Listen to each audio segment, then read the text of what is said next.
नफरत की भावना को भी बड़े प्यार से सहते हैं। नफरत की भावना को भी बड़े प्यार से सहते हैं। ये वो देश है मेरी जान जिसे हिंदुस्तान कहते हैं। नमस्कार दोस्तों, मैं ब्रजेश मिश्रा आप सभी के समक्ष हमेशा की तरह उपस्थित हूँ आपके अपने चैनल मेरी नज़र से। दोस्तों, आज का जो विषय है वो विषय है सत्ता, संगठन और वो। मध्य प्रदेश में जैसे कि आपको पता है कि आप आज ही पंचायत चुनाव की घोषणा हुई है। 3 चरणों में चुनाव होना है। 30 मई से पहले 31 मई से पहले नगरीय निकाय चुनाव की भी घोषणा हो जाएगी। उसके बाद जो मध्य प्रदेश में भूचाल आएगा या जो भी स्थिति परिस्थिति जो बनेगी वो सभी आपके समक्ष होंगे लगभग 15 जुलाई से पहले। 15 जुलाई को रिजल्ट है, 14 और 15 जुलाई को रिजल्ट है। उसमें आपके सामने सभी चीजें स्पष्ट हो जाएंगी। अब हम शुरू करते हैं कि सत्ता, संगठन, जो हमारा विषय है आज का, सत्ता, संगठन और वो। दोस्तों, किसी भी पार्टी को सत्ता में लाने की महत्वपूर्ण भूमिका संगठन निभाती है। जब तक संगठन मजबूत होगा वो पार्टी सत्ता में निरंतर बनी रहेगी या आती रहेगी। जैसे कि बहुत कम लोगों को पता होगा कि कांग्रेस के पीछे भी एक संगठन हुआ करता था। उस संगठन का नाम था सेवा दल। जब तक सेवा दल मजबूत रहा देश में तब तक कांग्रेस राज करती रही देश पे। लेकिन जैसे ही संगठन, सेवा दल का संगठन समाप्त हुआ, उसके बाद कांग्रेस धीरे धीरे पूरे देश से खत्म होती चली गई। उसी तरह से भारतीय जनता पार्टी के पीछे भी एक संगठन है, उसका नाम है राष्ट्रीय स्वयंसेवक संघ, जिसको हम आरएसएस भी कहते हैं।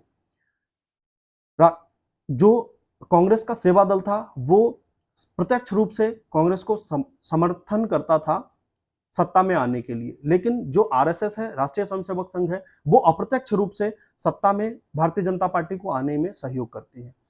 उसी तरह से कम्युनिस्ट और मार्क्सवादी जो पार्टी थी उसके पीछे भी एक संगठन हुआ करता था। जब तक वो मजबूत रहा तब तक भारत के कई हिस्सों में, आज आप देख लो केरल में आज तक वो स्थिति बनी हुई है। और भी भारत के कई हिस्से हैं जिसमें आज भी कम्युनिस्ट मजबूत है। उसका वहां का सबसे बड़ा कारण यह है कि वहां उसका संगठन मजबूत है। संगठन वैसे लोगों से मिलकर बना होता है जो वर्तमान में पूरे समर्पण के साथ उस पार्टी के लिए काम करता है और लोगों के बीच जाके एंटी इनकम्बेंसी कम करता है। लोगों की गाली खा के जो सत्ता के लोग होते हैं, विधायक होते हैं, सांसद होते हैं, वो हमेशा फील्ड में उपस्थित नहीं होते हैं। पब्लिक का काम हुआ नहीं हुआ, जनता का काम हुआ नहीं हुआ, उनकी समस्या सुनने के लिए हमेशा वो उपस्थित नहीं होते हैं। पर संगठन के लोग एंटी इनकम्बेंसी कम करने के लिए हमेशा फील्ड में, क्षेत्र में बने रहते हैं, जनता के बीच बने रहते हैं और वो चीजें लाके सत्ता के पास पहुंचाते हैं और सत्ता योजनाओं के माध्यम से, अन्य किसी माध्यम से जो सत्ता में पार्टी होती है उन समस्याओं का समाधान करती है। जब सत्ता संगठन का सुनना बंद कर देता है तो धीरे धीरे पार्टी का पतन होना शुरू हो जाता है, चाहे कोई भी राजनीतिक पार्टी हो। मित्रों, अभी वर्तमान के परिदृश्य ले लेंगे। जैसे कि आप देखो कि भारतीय जनता पार्टी का संगठन कैसे समाप्त हुआ पिछले 15 साल से। जैसे कि आपने देखा कि यहाँ पे उमा भारती जी सरकार लाई भारतीय जनता पार्टी की। उसके बाद बाबूलाल गौर रहे कुछ समय मुख्यमंत्री। उसके बाद शिवराज सिंह चौहान जी आए। शिवराज सिंह चौहान 14-15 साल, पिछले 14-15 साल से मुख्यमंत्री हैं। तो जब ये इतने लंबे समय तक टिके रहे, बने रहे, तो धीरे धीरे संगठन समाप्त होने लगा। और संगठन समाप्त होते होते 2018 के चुनाव का नतीजा आपने देखा कि जैसे ही संगठन समाप्त हुआ, संगठन की बात सत्ता के लोग सुनना बंद कर दिए। संगठन जो है वो विधानसभा में केंद्रित होके, वैसे तो भारतीय जनता पार्टी की सबसे छोटी इकाई होती है मंडल, उसके बाद जो बड़ी इकाई होती है वो होता है जिला, उसके बाद होता है प्रदेश, प्रदेश के बाद राष्ट्रीय स्तर। इस तरह से भारतीय जनता पार्टी का संगठन चलता है। लेकिन अभी कुछ समय से यह देखा गया था कि विधायकों के हाथ में, सत्ता के हाथ में, विधायक होता है सत्ता, सत्ता के हाथ में जब संगठन आ गया और विधानसभा से जब संगठन की बैठक शुरू हो गई और सारी चीजें हो गई और विधायक का जब रौब, जब विधायक के डर के मारे कोई संगठन का व्यक्ति नहीं बोल पाता है, तो जब बोलेगा ही नहीं तो फील्ड की एक्चुअल चीजें कैसे पता चलेगी सत्ता को। और जब पता नहीं चलेगी तो अपने मद में चूर होकर कोई भी डिसीजन लेगा और उसके बाद धीरे धीरे सरकार समाप्ति की ओर चली जाएगी। वही हुआ 2018 में। अब ये देखेंगे कि 2018 में आपने देखा कि इतनी बड़ी एंटी इनकम्बेंसी हो गई थी भारतीय जनता पार्टी के साथ कि उस एंटी इनकम्बेंसी का नतीजा था कांग्रेस।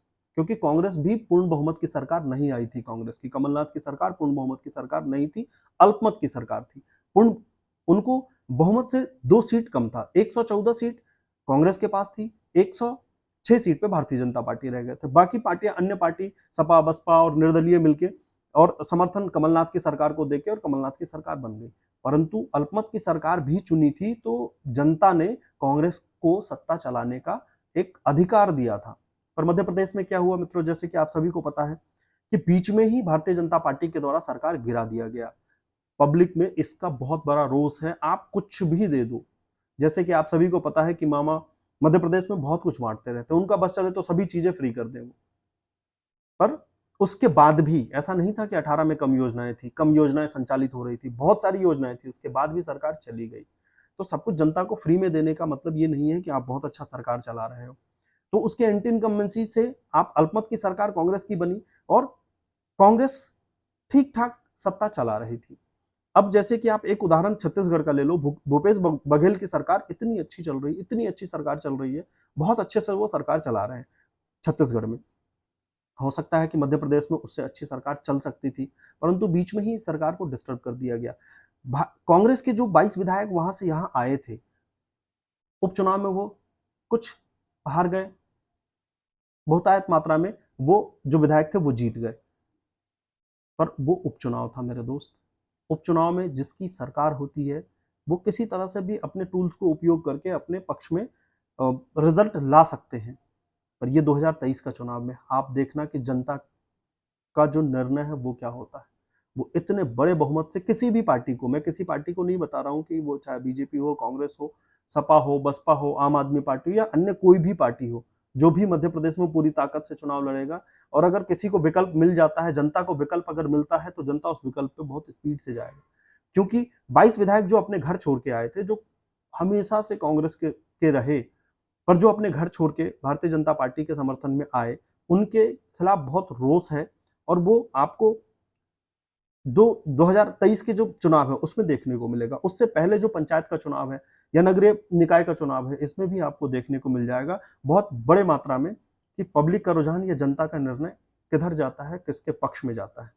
तो ये बहुत बड़ा विषय है दोस्तों। कोई भी विषय जो होता है वो बहुत संक्षेप नहीं होता कि 2-5 मिनट में हम उसको बता सके। बहुत बड़ा विषय होता है। अगर इस विषय को हम आप लोग चाहते हो कि मैं निरंतर करूं, तो इस वीडियो के कमेंट सेक्शन में जाके आप मुझे बताएं कि इस विषय को हम निरंतर करें। और वीडियो अगर अच्छा लगा हो तो वीडियो को लाइक करें, शेयर करें, सब्सक्राइब करें। मिलते हैं अगले टॉपिक में। जय हिंद, जय भारत।